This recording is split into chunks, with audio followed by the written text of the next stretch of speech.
Welcome to the Heart and Soul of Business Leadership Interview Series presented by Wasatch ActionCOACH. Well, welcome everybody. Thanks for being here. And today for our interview, we have Frank Bonin. He is the firm owner of Wasatch ActionCOACH and a certified business coach. And we also have Matt Swift, and he is with CoNextions Medical. He's a vice president. Well, Matt, awesome. Glad to have you here. Yeah, thanks a lot for having me, Frank. Thank you. We want to talk to business owners and leaders in business, and CoNextions is a fantastic business in the area. And so we wanted to learn a little bit more about you, what you bring to the community, and everything like that. So can you tell me a little bit about CoNextions? Yeah, so CoNextions is a medical device company. It was founded in 2011. A trauma surgeon by the name of Eric Kubiak was working at the University of Utah at the time and had a passion to develop new solutions for repairing tendons. So he and another gentleman founded the company in 2011. And probably the company really began in earnest as a true company and not just sort of an inkling in the eye around 2014, 2015. Fantastic. And it's great when you start a company with some validity behind it, with having an accomplished surgeon that's saying, hey, we need to make some solutions here to make things better. Yeah, absolutely. I've had the pleasure of working and talking to thousands of orthopedic surgeons in my life, and Eric is one of the most futuristic, is how I would describe him. He's a very futuristic guy, always thinking of what's 10 years, 20 years down the line. And this was something he always wanted to do. And in 2011 was when he was in a position to go ahead and do it. Fantastic. So would you say that's kind of what brought you to CoNextions yourself? So personally, I was working at Stryker, which is one of the main orthopedic companies. They actually have a vascular division here in the Valley, Salt Lake, right there off of, I think, 215. I was working in their facility in New Jersey. Had always sort of had a zen for a smaller company opportunity, so a true startup opportunity. Had worked at big companies all my life and was approaching 40. So rather than harassing my wife by buying a sports car or something like that, I instead moved her almost the entire way across the country and came to do a startup here in Utah. I can understand how that could be a good choice. Fantastic. Can you tell me, I know we were talking a little bit before we started the interview, but can you tell me and tell everyone just a little bit about where CoNextions is in a timeline of what a medical company does, because it's kind of interesting. Not everybody knows how that works. Sure, yeah. So it varies so much. A lot of it is how far along is the idea when the company starts. And this idea in 2011 was it was kind of an idea to have an idea. So let's improve tendon repair, but the how to do that really required several years of iteration. So there were some engineers working. And then when I came on board in 2016, they had a device that worked. Surgeons that had seen it told them it was ready for the market. And we were, I came in as a marketing lead, ready to sort of lead the product into the market. And FDA had a different plan for the company. FDA felt like the technology was novel enough that we would need to go do a clinical trial. So instead of launching a product, I instead spent several years managing a clinical trial, and then with the pandemic, we had some delays. FDA was swamped with submissions during the pandemic. Nothing they could do about it, and they had to prioritize those. And so we just received clearance on a product that we can now take to market here in the United States in late April, early May of this year. So almost 11 years after the company was initially founded, we're finally doing what the company set out to do way back when. It's kind of exciting. Yeah, it's kind of exciting. Yeah, and for people who are waiting for this, kind of exciting too. I don't know exactly the length of time for tendon repairs, but it's more from the surgeon perspective. This is not a procedure that surgeons necessarily have enjoyed doing. The results tend to be very inconsistent. It's a stressful time for them in the OR. All surgery is stressful for the surgeon, but tendon repair, they're very slippery little pieces of rope you're trying to connect back together. It's tedious. The results aren't that great. So they've been seeing our product at various trade shows for years. And now we finally can have them go and then use it on their patients, after they've seen it. So they're really excited. Well, that's fantastic, and I can relate to what you just said, just from a business standpoint, because in business, you want to create systems that are very predictable.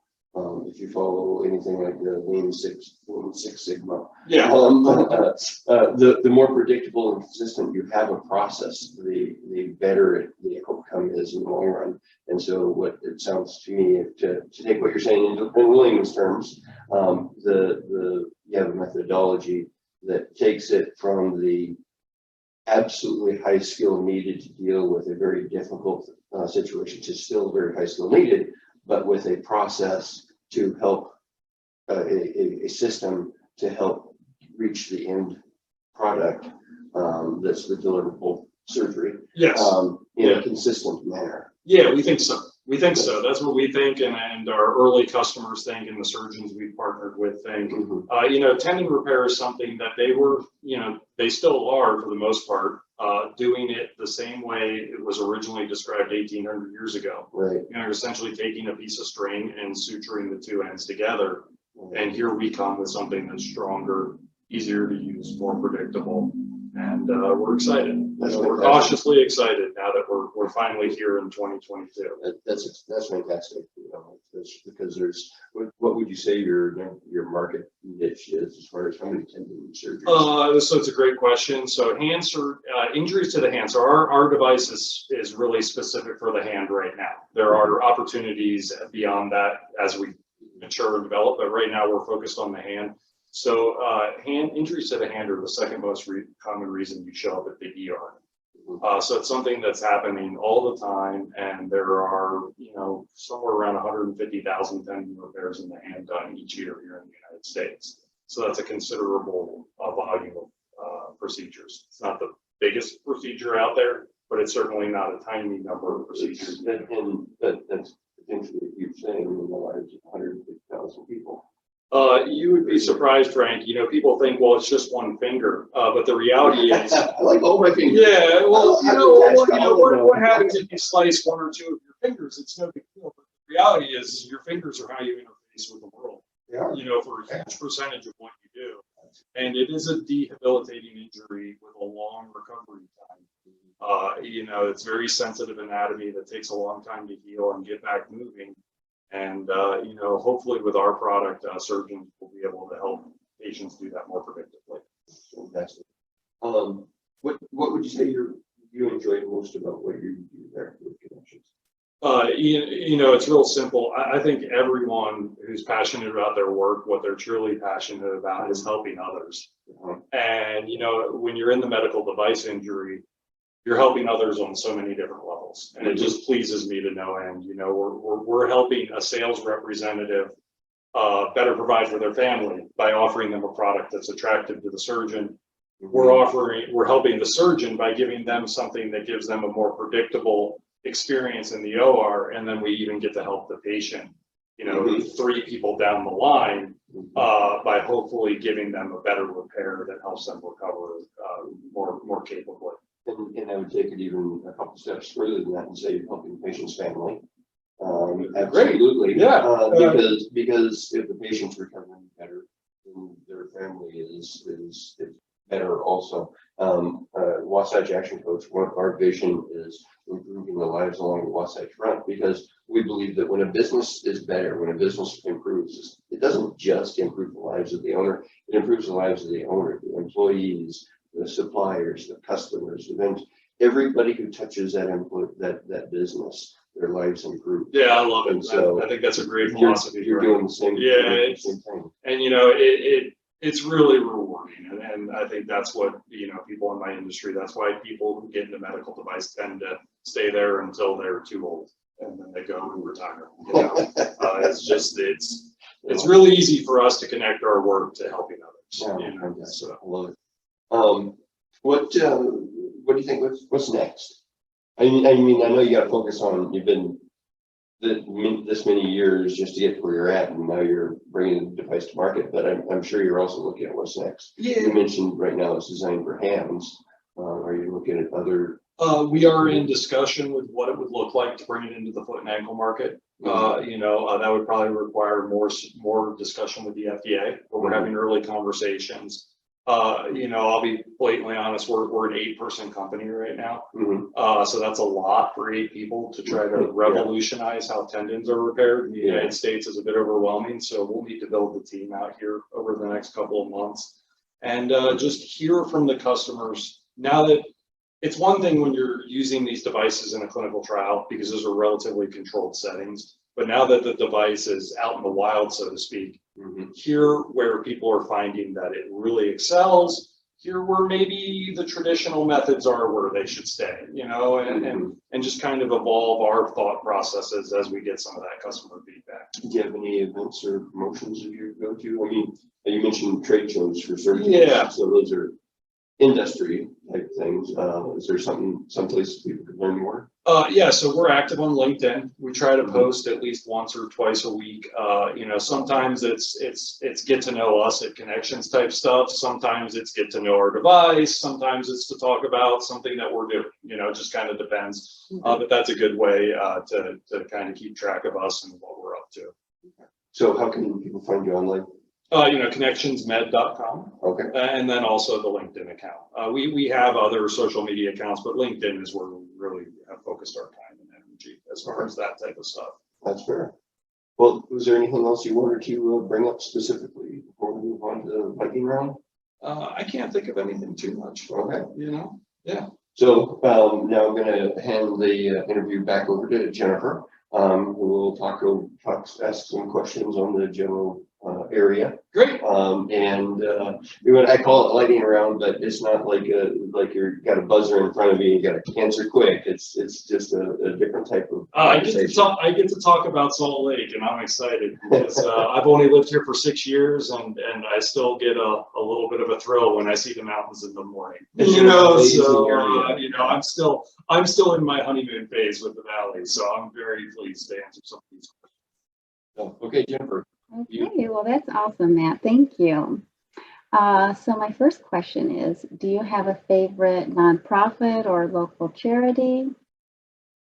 So I thought about this question, and I would give, I go to Capital Church, which is just west of downtown, or no, just east of downtown, and they partner with the local charities.